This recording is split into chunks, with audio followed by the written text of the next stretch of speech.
Добар ден, почитувани, го следите магазинот за родителство 0+ месеци. Доењето после првата година често предизвикува поделени мислења. Дали на вистина потребно кога детето веќе јаде и има заби? Светската здравствена организација препорачува доење до втората година и подолго, ако тој им одговара и на мајката и на бебето. Но културолошките ставови често создаваат притисок врз мајките. За вредноста на мајчиното млеко после првата година, за честите заблуди и начините за прекин на доењето разговараме со Ивана Тасеска, сертифициран специјалист за доење. Во оваа емисија зборуваме и за тандем доењето. Што значи кога мајката дои две деца со различна возраст? Како изгледа тој процес и какви предизвици и убавини носи? Ќе слушнеме лично искуство, но ќе се фокусираме и на психолошкиот аспект на доењето. Како се гради блискост меѓу мајката и бебето? Ќе ја прашаме Елена Джебер, лиценциран психолог и психотерапевт. Останете на Телма.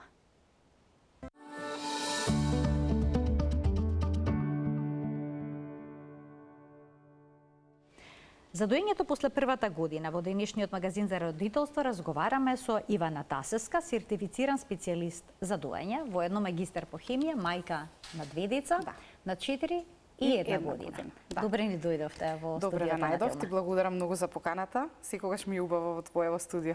Колку време ги доевте по старата ќерка? По старата ќерка 3 години, по малата еве година ќе прави сега за ден 2, па уште се доиме.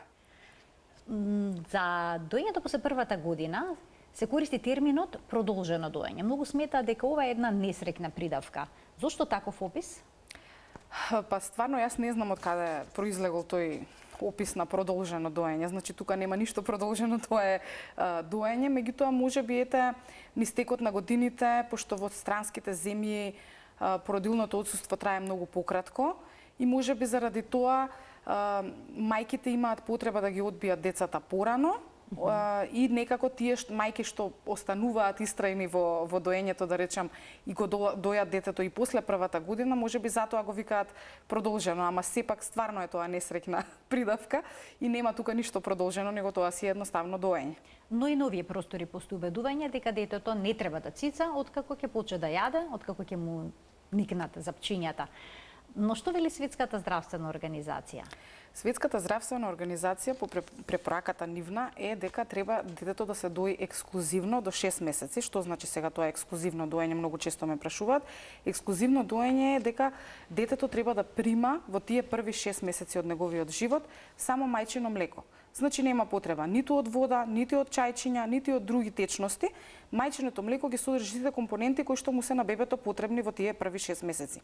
Од 6 месеци треба да се воведе немлечна дохрана, цврста храна и полека да се воведе бебето во тој свет на црвеста храна, да се научи како да јаде, како да џвака, како да ги користи забите и устата и мускулите на устата и за други намени освен за цицање, а да се продолжи комплементарно со доење до втората година и повеќе по желба на мајката и на бебето.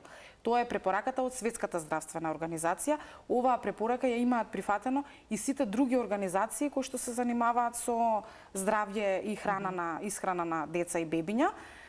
УНИЦЕФ, Асоциацијата на Американската на доење, овие што се американските и на Канада педијатарски организации исто така и нашиот институт за јавно здравје ја има истата препорака како Светската здравствена организација. Така, но се уште културолошки тоа никако не е прифатливо. Постои убедување дека мајчиното млеко после првата година нема никаква хранлива вредност. Има ли вистина во тоа? Нема, апсолутно нема вистина. Значи, мајчиното млеко и телото на мајката е совршено прилагодено спрема потребите на бебето.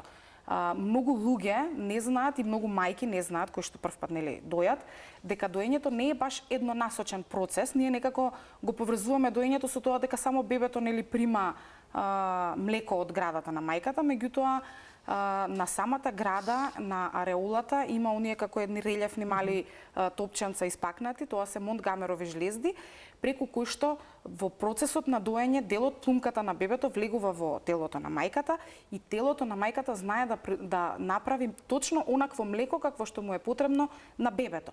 И млекото е супстанца која што е жива супстанца и супстанца која што се менува во текот на растот на бебето. значи да речеме правени се научни студии, млеко за новороденче старо од 7 дена, млеко за бебенце на 6 месеци, млеко за тодлерче на 2 години. Сите тие мајчини млека се со малку различен состав кој што се совршено прилагодени баш према потребата на детето. И мајчиното млеко после првата година и како има и нутритивен и е нутритивно богато и има многу имунолошки компоненти кои што го заштитуваат бебето од болести и му помагаат полесно да ги надмине болести и инфекции што и да има. Утврдено е дека дури составот на мајчиното млеко е различен и наутро и навечер. Да. И се менува дури и во текот на подојот.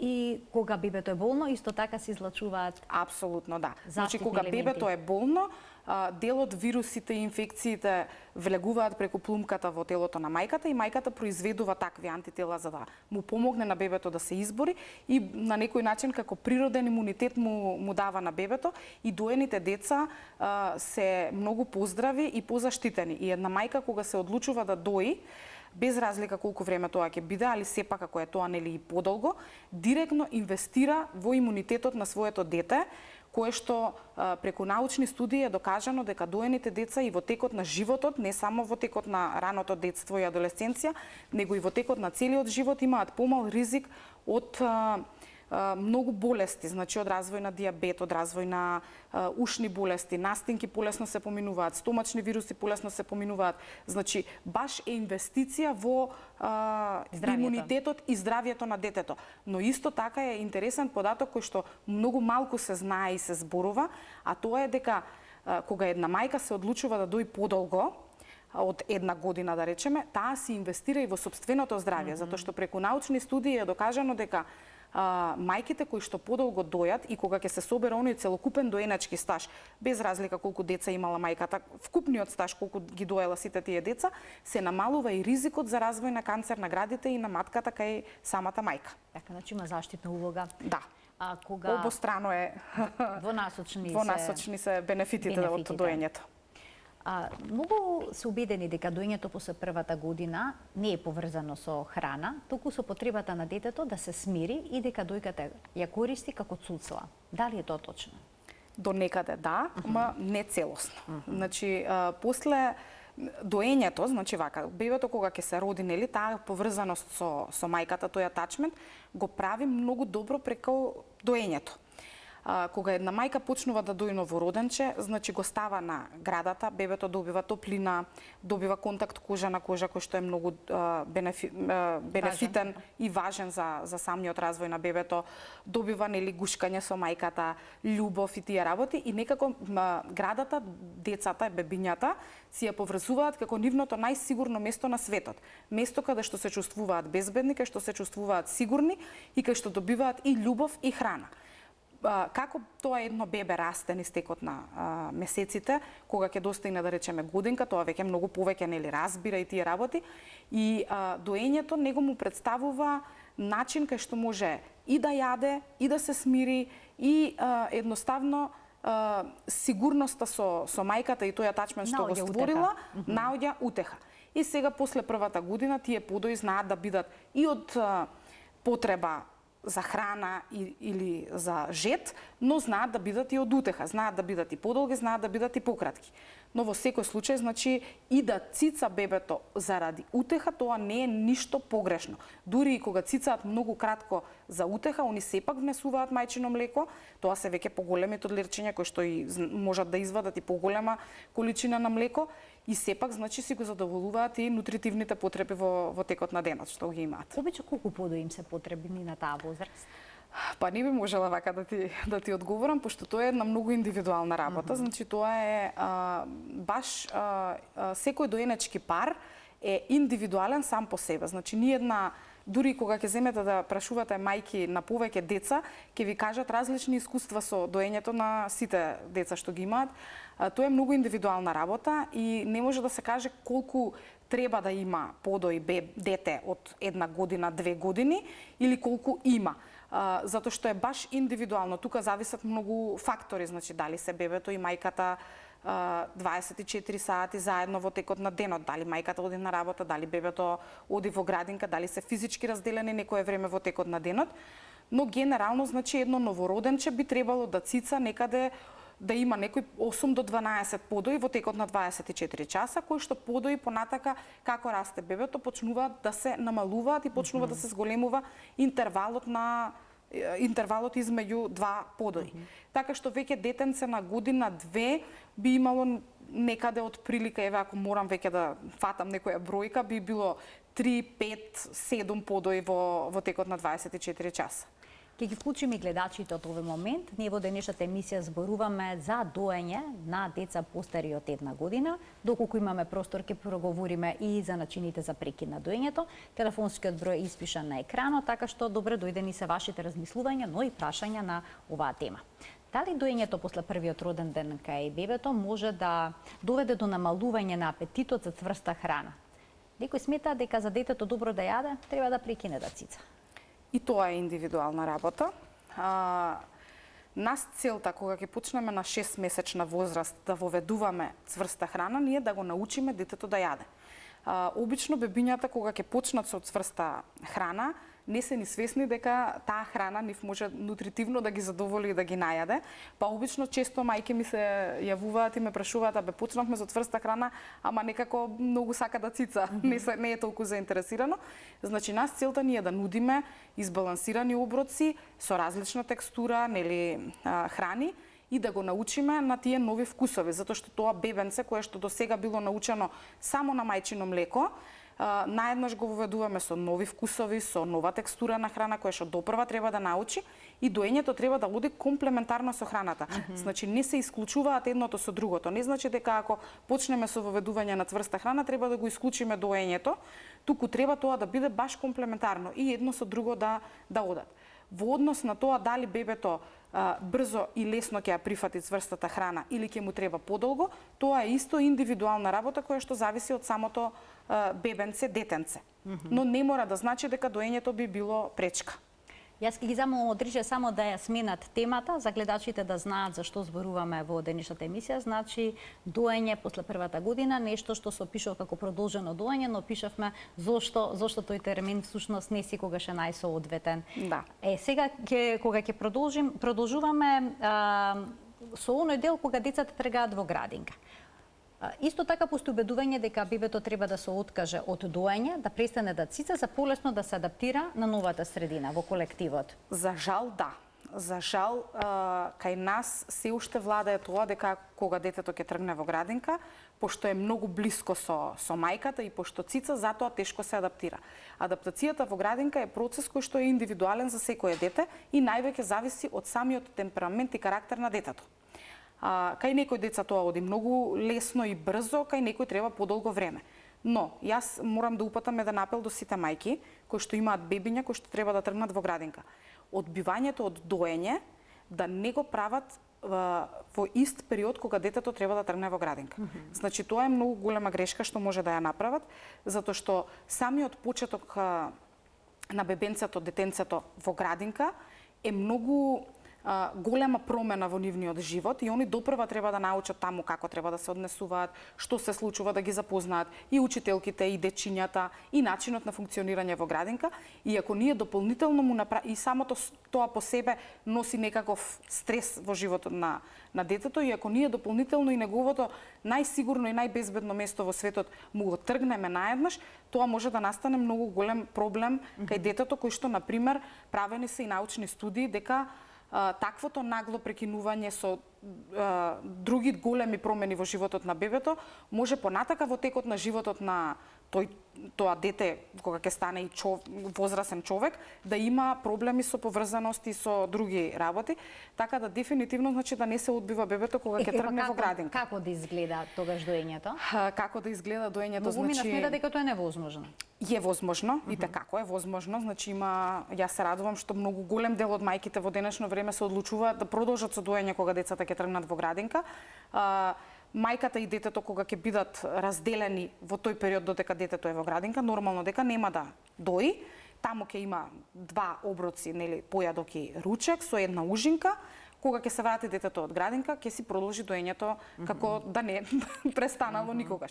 Телото на мајката е многу интелигентно и многу брзо се адаптира према тие промени. Значи тоа одбивање би одело некако физиолошки. Може, например, за да си олесни мајката во нејзиниот живот и во животот на бебето, да тоа почне да го прави, например, некои 2 до 3 недели пред бебенцето да тргне во градинка, па да почне да ги развлекува интервалите на доење во тој период кога бебето би било во градинка, за и самото бебе да се полесно привикне дека во тој период нема да добива града и самите гради на мајката да се научат во тој период да не произведуваат млеко.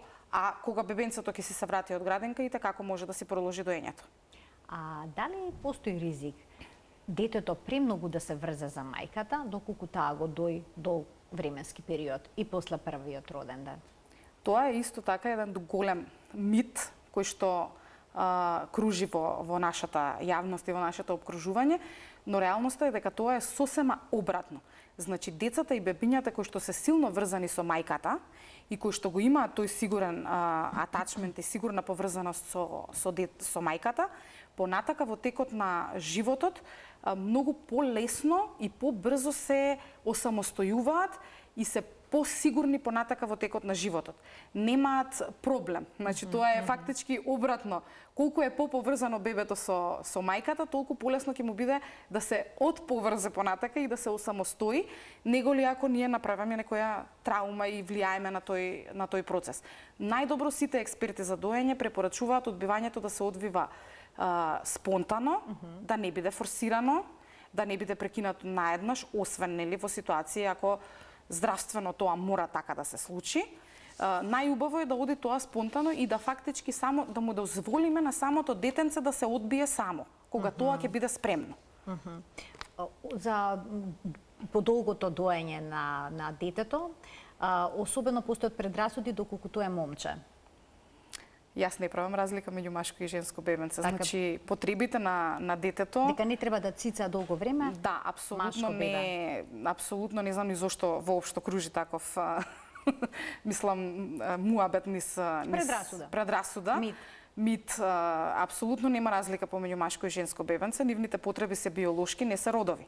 Значи, таа сексуалност, еве да речеме, што се поврзува со женското тело, можеби од тука некаде произлегол тој мит, децата почнуваат сексуалност да градат тек во раната адолесценција на 2-13 години, а мислам дека не постои дете што цица на 12 години, нели?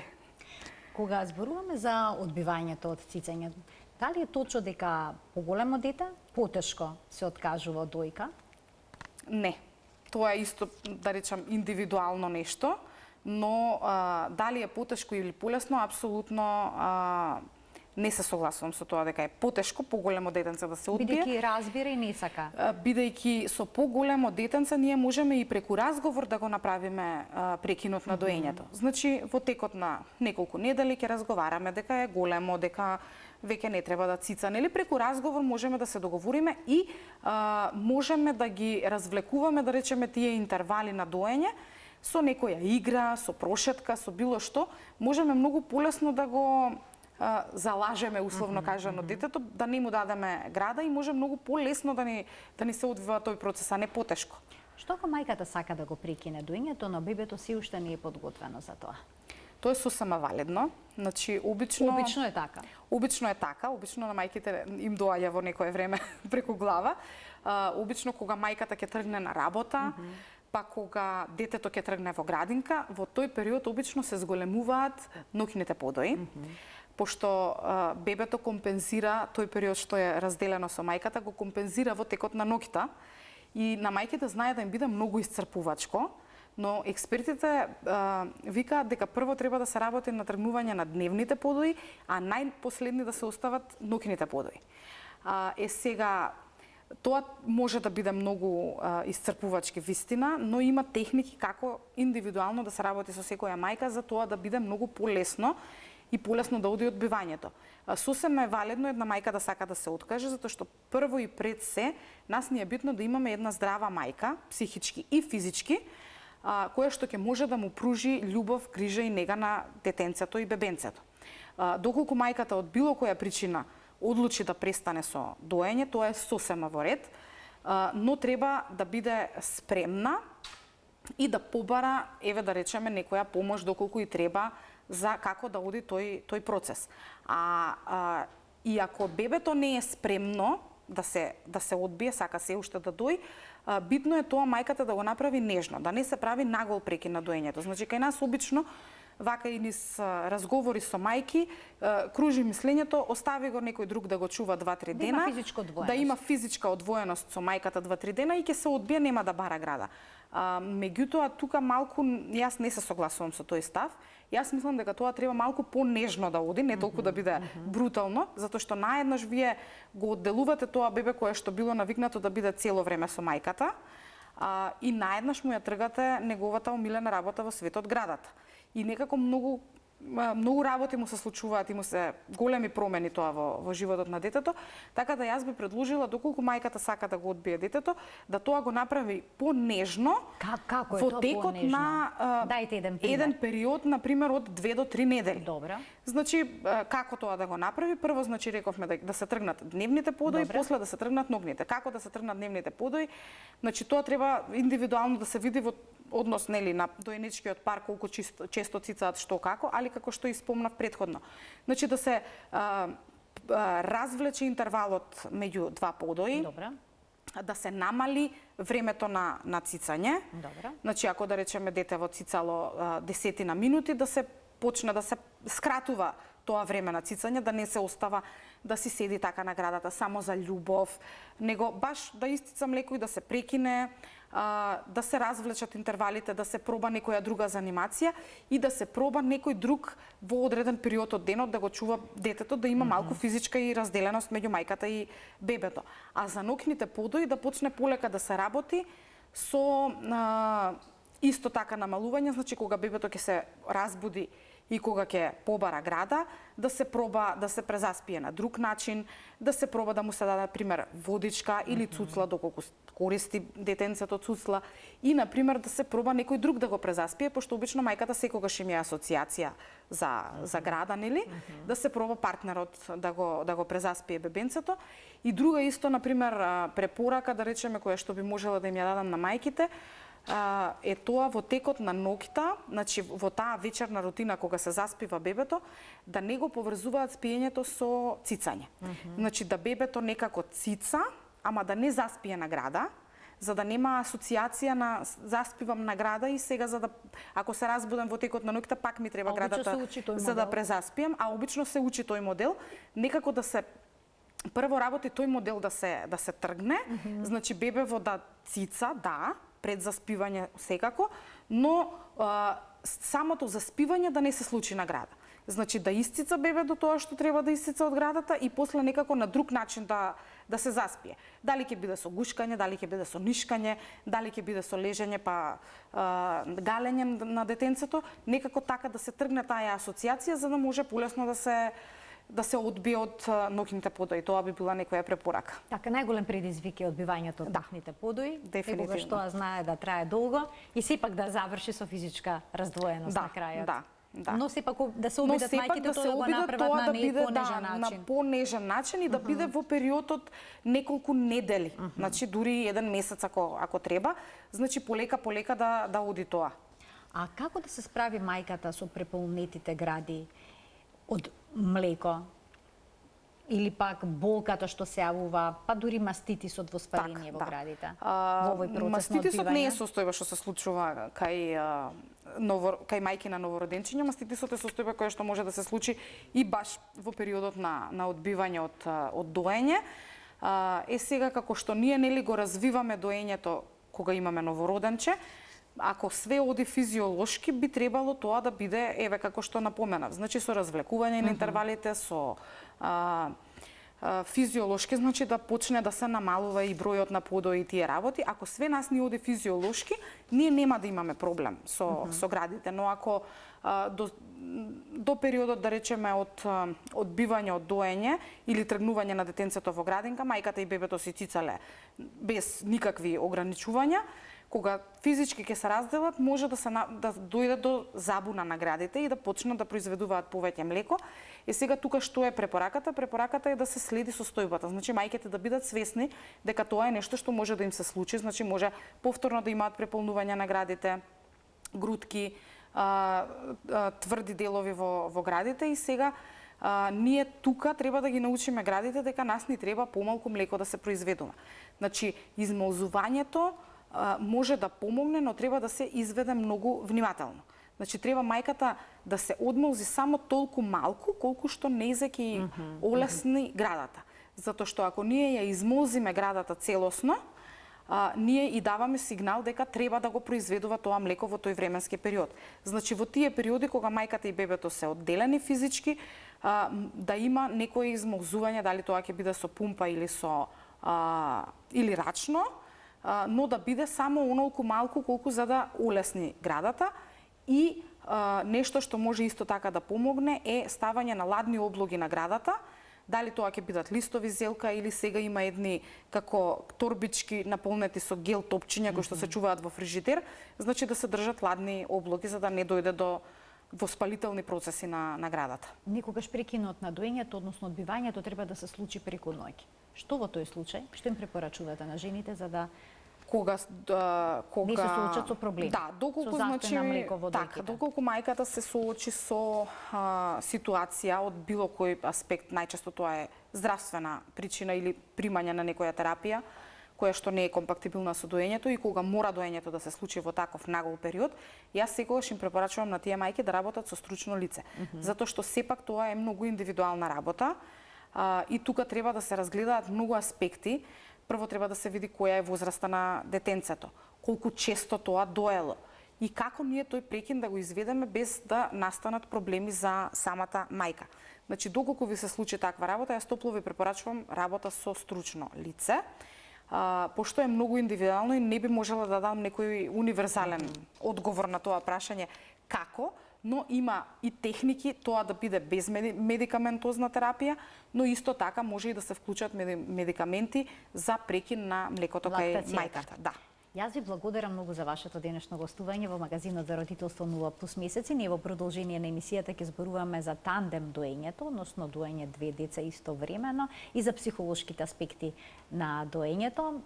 Само ќе ве прашам, вие не доевте тандем? Јас ми беше многу голема желба да дојам тандем, но керкичката беше веќе 3 години и неколку месеци. Јас бев бремена со втората керка и некако во текот на бременоста јас млекото мене ми снема, пошто она тогаш доеше само 2 пати, еднаш за кога ќе се разбудеше на сабајле и еднаш за заспивање и некако и од самите хормони од бременоста млекото ми прекина, некако она тегнеше неколку месеци, ама сама престана да дои и кога се роди бебенцето си продолжи бебенцето да си цица. Јас ви благодарам многу уште за вашето гостување во магазинот за родителство 0+ месеци. Почитувани, ние продолжуваме понатаму, останете на Телма, следува уште еден корисен разговор.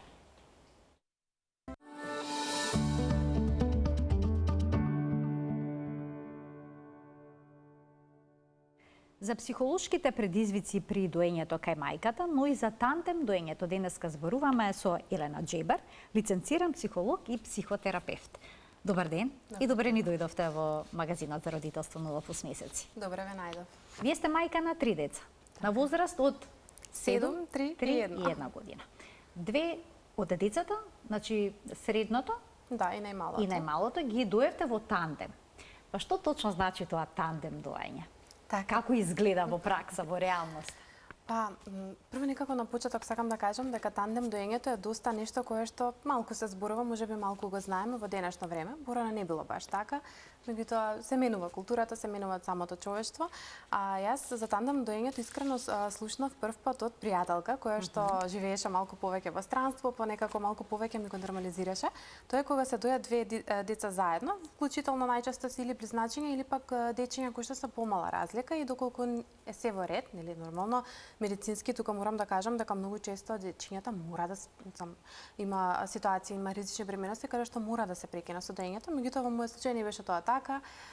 Има една, можеби Ивана го спомна, суво доење, тоа се вика, кога прекинува млекото во текот на преминоста, меѓутоа детето сака да продолжи, ете чисто од емотивна, да кажам, причина, да остане на дојката, да. И на почеток ми беше чудно или страшно, или можеби ајде сега како ќе продолжам и слично, но едноставно спонтано се случи да кога се порадив со бебенцето, второто дете продолжи да цица уште некое време, што искрено имаше моменти кога не беше баш така сјајно, се случи сам кога е мајката преплавена, еве конкретно неспиена, нели едно друго дете и така натаму, целиот тој стрес од породувањето и местењето, меѓутоа од друга страна пак беше многу убаво искуство за мене. Сега во моментов престана веќе, мислам детето наполни 3 години, но едно убаво искуство каде што дечињата и се поврзуваат, каде што некако повеќе и се гледаат, повеќе се во контакти, некако целото тоа доаѓање на бебето не се случи, не настана страшно. И сега вие зборувавте баш за откажување од доење. Јас не знам како изгледа да се откажеш од доење, па да тоа да треба да престанува, кај мене буквално се случи спонтано. Природно, едноставно порасна детето и одлучи дека е време да се разделиме, односно немаше никакво плачење, љубомора, проблем зашто тоа престанува да дои, туку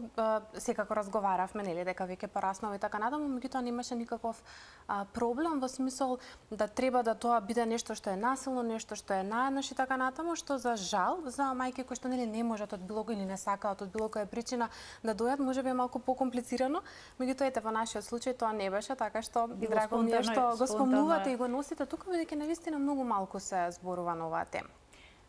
За време на преминоста вела дека се менува вкусот на млекото. Исто така и откако жената ќе се породи, се излачува колострум, значи исто така млеко со поинаков состав. Во тие моменти, дали по старото дете имаше предизвици некакви при цицањето и се жалеше ли на некаков начин? Сакаше ли да цица? Реагираше ли? Морам да кажам дека доењето веќе, да речам, ајде после втората година веќе кога почнува, не е тоа нешто кој знае колку од глад или слично, повеќе емотивно и е кратко. Не изгледа тоа исто како на почетокот, ја зборувавте со Ивана, така што не усетив некој период да не му се допаѓа или слично, не знам, ние само се смеевме дека имало искуство 2 пати да може да пие колострум во животот, луѓе плаќаат буквално со злато, нели течно злато се нарекува колострумот и е доста здрав, немало некаков проблем и слично, меѓутоа во текот на доењето еден период нема воопшто млеко, така што тоа да споменавте суво доење. Суво доење да било. Сега како изгледало, не знам, искрено не можам да кажам како му било, меѓутоа не се пожалила. Само пак ќе нагласам некако доењето веќе во тој период не е од храна па да тоа трае долго време и слично, повеќе е галење мазење. Значи не влијало на интересот за цицањето. Не. А споменавте дека не секогаш било едноставно да се дојат 2 деца на различна возраст. Во што се состоја потешкотиите? Кое бебе прво го доевте, новороденчето, па потоа поголемото? Како изгледаше? Тоа малку можеби беше предизвик да нели на кое дете прво му пристапаш, секако дека на новороденчето, бидејќи тоа е оно кое што мора да цица и да биде. Оно што јас некако го направив е едната дојка повеќе беше намената за бебето, другата за поголемото и така некако на тој начин можеби си се научија дека едното ќе биде лево, другото десно, но пак ја кажам поголемото не беше цел ден со мене, во градинка, нели не се гледавме толку често, ноќно доење во никој случај не имало, ноќно доење кај мене прво било прекинато, па после јас обратно сум ги одбивала децата прво навечер да се одбијат, па после преку ден. Така што како изгледало, еве сега некако се навраќа можеби назад, имаше некои периоди кога беше доста голем стрес, кога двете некако можеби повеќе истовремено ви беа на дојка и двете. Треба да дојдат едното дојка едното дете, другото на другата. Тоа било некогаш предизвик, особено ако сум исцрпена, ако се баш на бебе во плаче или слично, меѓутоа е нешто што многу брзо поминува и мислам дека еве сега кога се навраќам на спомените ми е едно многу убаво искуство полно со љубов. Она што многу ми помогнало како мајка, пак од друга страна е доколку плаче другото или доколку оној период кога се местиме слично, не се чувствува дека е отфрлено, туку значи не го одбивам, не го отфрлам наеднаш, туку полека сваќа дека во ред. Јас не ја наеднаш изгубив мама, туку и јас имам пристап до неа, јас имам пристап до дојката и полека спонтано се одби. Значи и кога во домот дојде ново бебе, исто така влијаеше да не се развие љубомора. Да. Кај поголемото дете, бидејќи продолжи да биде блиско со мама, продолжи да цица, да го прави она што и дотогаш го правил. Колку време траеше тандем доењето? Па не цела година, меѓутоа околу една година траеше така, со тоа што веќе последните мал месеци. период.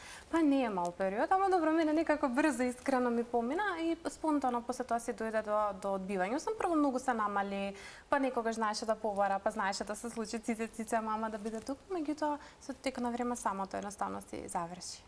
За многу жени почетокот на доењето представува сериозните потешкотија, болки во градите, стравови дали има доволно млеко или не. Вие чувствувавте ли можеби во тој период страв дали ќе има доволно млеко за новороденчето и за поголемото дете? Односно да не го исцица поголемото дете целото млеко, па новороденчето да не добие доволно хранливи Сега не, затоа и реков материи. некако поделев, сега не, овој пат со второто и со третото дете, меѓутоа со првото дете и како чувствува стравови, затоа што е самото испуштање од болница некако бев испуштена со препорака, млекото не е доедено, треба да се дава адаптирано и така натаму и тогаш мислам дека многу се чувствував исплашено, но не само јас, туку еве низ работата со мајки, бидејќи работам многу со мајки, многу често имаат голема недоверба во себе, голема недоверба во тоа како ќе се справат, затоа што мислат дека наеднаш треба да дојдат и наеднаш млеко да има. Многу, меѓутоа баш некако создавањето на млеко е малку поинаку, потребите на детето се малку поинакви и мислам дека тука едукацијата мене барем многу ме поддржала за второто и третото, но за првото и како имав она стравови и плашење и дали е добро и дали е секако што треба и мислам дека е нешто што многу мајки дефинитивно се соочуваат и дури би рекла дека повеќе психички мајките психички повеќе се оптоварени отколку што реално физички имаат проблеми со секако тоа не значи дека одреден број на мајки нема, но психичкиот товар е доста голем во тој период. Како психолог што им советувате како да се охрабрат и да истраат во тие први денови во воспоставувањето на доењето? Па првите денови, тоа е многу индивидуално прашање, бидејќи секој некако си доаѓа од различно, има различно семејство, има различна динамика во која што живее, има различен тип на поддршка. Значи, многу зависи, јас нешто што секогаш велам е барајте поддршка. Поддршката не секогаш треба да биде така како што ние очекуваме дека треба да биде, туку да се бара поддршка онаму каде што знаеме дека ќе ја добиеме.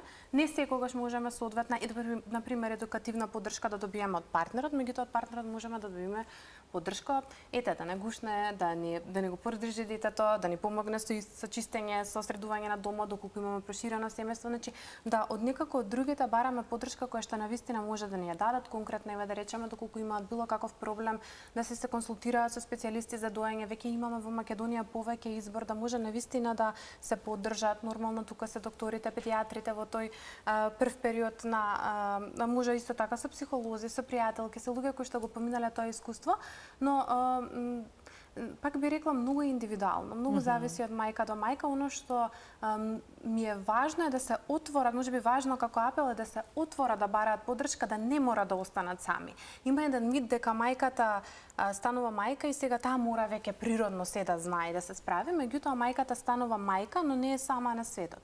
Таа треба да живее со заедница, со други луѓе и другите луѓе се тие кои што се најголемата поддршка и дури еве, значи јас како психолог, било кој стручно лице може 1000 совети да даде, меѓутоа нешто кое што е најважно за благосостојба на човекот, а вклучително најмногу и на мајката која што е многу ранлива во тие први денови кога има нагол скок, пат на хормоните и така натаму, е да биде поддржана и да биде поврзана со другите луѓе. Значи, поврзаноста со другите луѓе кои што ја градиме е најважниот чекор за било што. И тоа не значи дека ќе биде лесно ако се поврзаме, туку едноставно самата тешкотија ќе се поминува на многу по природен и полесен начин. Ќе ги вклучиме и гледачите доколку имаат некое прашање да го постават во денешната емисија. Од психолошки аспект, што значи доењето за мајката, а што за бебето? Има ли вистина дека се продлабочува нивната поврзаност? Па да, дефинитивно. Значи, кога се раѓа бебето, првиот контакт со љубов, односно со телото на мајката кој што го прави надвородна е токму дојката, секако доколку може да дои. И тука сакам многу да кажам, многу мајки чувствуваат многу голем притисок доколку не можат или пак не сакаат да дојат од било која причина и тоа е сосема во ред, затоа што ова морам да го донесам, поентата не е млекото, толку многу колку што е контактот кожа на кожа, така што доколку од било која причина еве некој не може да дои или не сака да дои, доволно е оној контакт со кожа да се создаде, затоа што контактот со кожата, кожа на кожа кој што се остварува меѓу мајката и детето е нешто кое што е најсилната приврзаност. И ние како родители реално и затоа сме тука, за може детето нели да се поврза, да може да има едно сигурно поврзување со родителот и тоа што за него носи едно смирување, една сигурност, една стабилност, нели задоволување задоволување на многу потреби кои што се важни, додека за мајката исто така е еден природен антидепресив, исто така природно се смирува. Тука се случува еден хормонски, сега да не е многу со термини некако се расфрлам, но меѓутоа хормонски и докажано и сите истражувања одат кон тоа дека самото доање е нешто кое што го поддржува менталното здраве на мајката. Секако доколку таа сака, нели, доколку не постои некаква причина во позадина, и дури мајките кои што и подолго доаат имаат многу помал ризик за депресија, за поспоредилна анксиозност и така натаму, така што ете да речам обострано таа емоционална сигурност и поврзаност е нешто кое што многу се зајакнува меѓу нив. Сметате ли дека општеството дава доволно поддршка на доењето? Па, знаете како зависи во која група ќе бидете вклучени. Да речеме, јас, моето во наводници племе, односно група каде што сум било поддржана, но од друга страна постојат многу места каде што мајката многу често се добива коментари и ова е нешто кое што многу го гледам и кај клиентите, како крава. И тоа знаат да го кажат, и јас секогаш сум викала, па зошто како крава ние даваме кравјо млеко, нели, после првата година и станува детето, се топли кравјо млеко и се дава, меѓутоа човекот не е теле, нели, човекот е човек и постојат стигми, особено за доење во јавност, постои стигма за тандем доењето, постои стигма за продолженото, односно ева Иване што го зборувавте доењето. Најверојатно доаѓа од капитализмот тоа, затоа што мајката веќе жената кога морала да тргне на работа, некако се наметнало и се дал некој правило дека 6-8 месеци таман кога завршува породилното отсуство, но сметам дека ние веќе толку имаме некако пристап до многу информации, имаме пристап веќе историски да видиме што и како се случувало, да како општество можеби наместо да нападнеме нешто кое што носи љубов и нешто кое што не е наша работа, нели, на кого му е гајле, колку и дали го дои детето и така натаму, да видиме што е нешто го поддржуваме, што е нешто го критикуваме. Тука нема црно-бело размислување. Еве ние психолозите често знаеме да се смееме, дојде време каде што во наводници нормалното треба да се промовира. Затоа што нели ние сме нашле поддршка да она што оние работи, да речеме, доколку мајката не може да има млеко или не сака и така натаму, човекот нашол поддршка да донесе и да создаде адаптирано млеко кое што ќе помош, меѓутоа во никој случај не смееме како општество да си дозволиме да го промовираме она кое што е нормално, односно она кое што ни е буквално од Бог дадено. Имаме гледач. Ќе му дадеме можност да постави прашање во денешната емисија. Добар ден. Добар ден. Повелете, во програма сте. Јас сум колешка на колешката, многу ја само сакам да ја поздравам. Аха, се јавивте само за да упатите поздрав. Добро, ви благодарам. Да, многу поздрав. Ви благодарам за вклучувањето во емисија. Ние продолжуваме понатаму. Споминавте дека понекогаш чувствуваат голема вина мајките што не може да дојат. Или пак што не сакаат да дојат. Како они да се справат со таа вина? Ја би рекла прво некако да можеби си го прифатат она дека или не можат или не сакаат и да си простат, затоа што на детето му треба љубов. Сме нашле како општество начин да може да се храни, но нешто кое што би го препорачала е што почесто да практикуваат контакт кожа на кожа и на тој начин ќе го имаат истиот ефект, односно истото емоционално поврзување и физичко и таа топлина која што ќе го даде млекото. И доколку го немаат тоа, доколку се отуѓе, доколку останат затворени во вината, тогаш многу некако потешко може само да се направи, така што еве ако нека мајка не може да дои, не сака да дои, само нека се потсети дека истиот бенефит ќе го има со самото држење на бебето и контактот што го имаат. Жените што дојат често пати се чувствуваат исцрпено, преморено. Како во тие моменти психолошки да се грижат за себе? Така. Јас тука секогаш кажувам, многу е важно за мајката грижата за себе. Меѓутоа, како општество, грижата за себе некако ја поврзуваме дека мајката треба не знам како да се храни, да вежба и да има не знам колку време. Не. Тука некако мора можеби да некако аларм да кренам дека грижата за себе не значи дека мајката треба да оде во фитнес 1 час да тренира и да се го остави детето и да се прошета, па да чита книга 30 минути, па да медитира и така натаму. Тоа се некои можеби трендови што се измислени. Грижата за себе е многу повеќе. Еден дел од најглавната грижа за себе за една мајка всушност е поврзувањето со другите, затоа што во оној период кога мајката станува мајка, прво се менува потполно идентитетот, односно доаѓа на нова улога и тука природно Прети потоа е.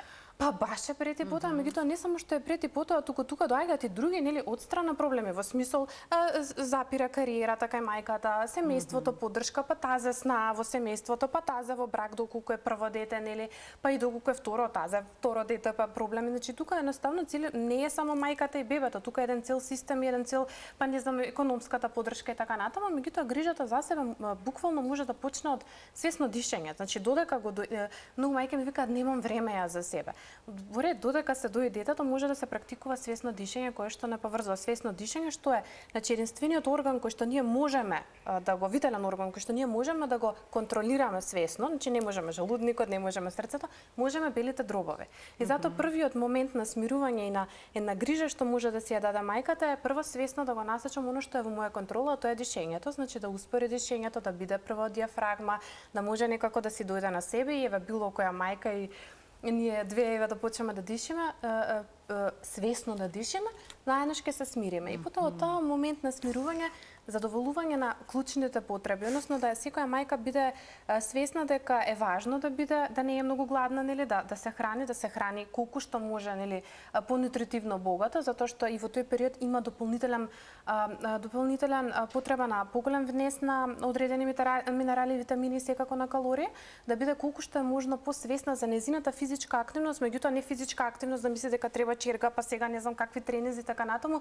Доволно е, значи, да се прошета со бебенцето, доволно е да танцува дома, доволно е да буквално пушти музика и да се игра и додека никој не ја гледа, значи некако да се тргне, можеби тој притисок и ние како општество сметам дека е многу важно да бидеме внимателни да не им даваме притисок на мајките, затоа што мајката не пати од мајчинството.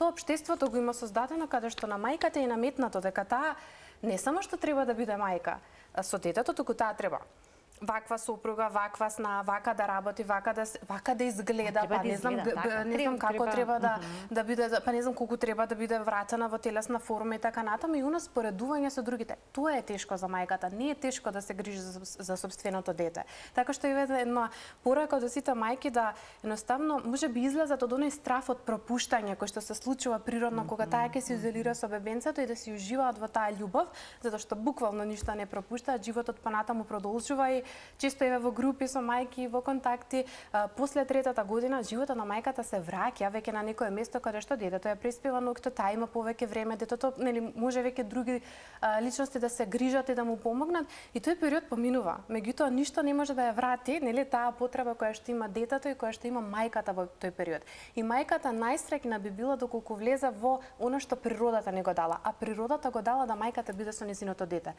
Што тоа не значи, па ќе кажам дека нема некогаш да има потреба да биде сама, да го остави на некој да прошета, нели да земе време, тоа е индивидуално, кој колку ќе му треба, но важно е како општество да сме свесни за тоа, дека не е тешко чувањето на дете, туку тешко ни е она се општествено одстрана што ние го носиме. Што се очекува очекувањата од опште така. Колку често жените се незадоволни од својот физички изглед и тоа навистина ги оптоварува, па дури и представува пречка во доењето? Многу често. Многу често дури еве им сам познавам жени кои што се откажале да не се уништат дојките. Да, многу често. Меѓутоа, пак ќе кажам, ние напаѓаме мајка која што или ќе осудиме мајка која што го дои детето во јавност или која што продолжи на доење, а ова не е како нормално дека мајката, мислам дека мајката нели треба не знам како да изгледа и така натаму. Тука е односот со животот, прифаќање дека старееме, дека доела или не доела, секако дојката нема да изгледа исто како во младост и можеби ревидирање на вредностите, меѓутоа не само кај мајката, туку општо и општествено, дали е во ред да се става таков притисок на убавината, колку може убавината да биде нели вечна, постојана и така натаму. Еве чисто би ја поддржала секоја доилка дека пред се можеби тука е многу важно ако ние сме бебето, ако вие сте бебето, дали ќе ви е убаво ако мама се откажала само за да изгледа убаво. На кого ќе му е важно после 20-30 години, нели како ќе изгледа телото и така натаму, а многу би му било важно доколку мајката била присутна, била задоволна, но секако некогаш станува збор за професија и така натаму. Мислам тука нели не е секогаш од некоја несигурност да доаѓа тоа, некогаш станува збор за некоја професија, но мајката е многу важно. Многу често тука постојат алтернативи и така натаму, и затоа викам тука многу индивидуално. Многу е важно да се провери само од кое место мајката го одбива тоа, но целокупно, не само за дојките, мајките имаат многу голем проблем и притисок за враќање во форма после продувањето.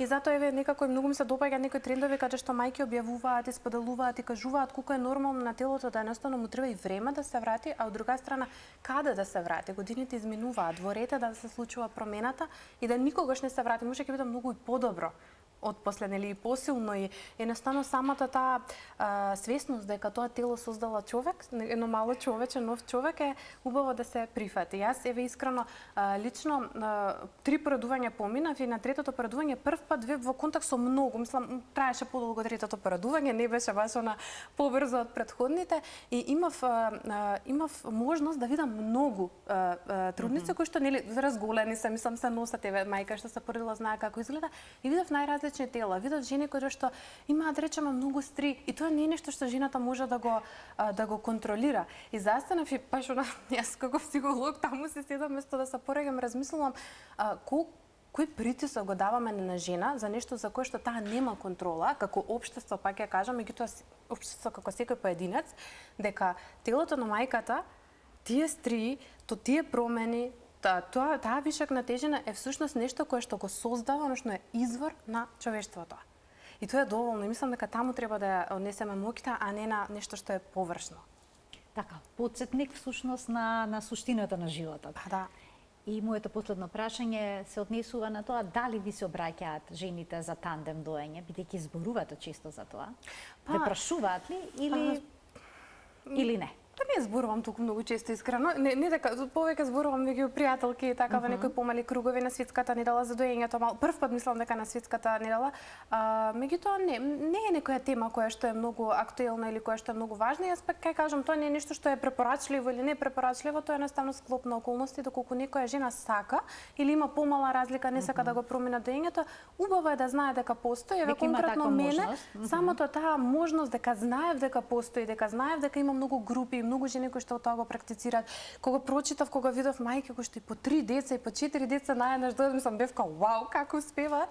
Меѓутоа кога видов дека постои, тоа за мене беше инспирација и поддршка, не сам во никој случај не е нешто кое што треба или не треба.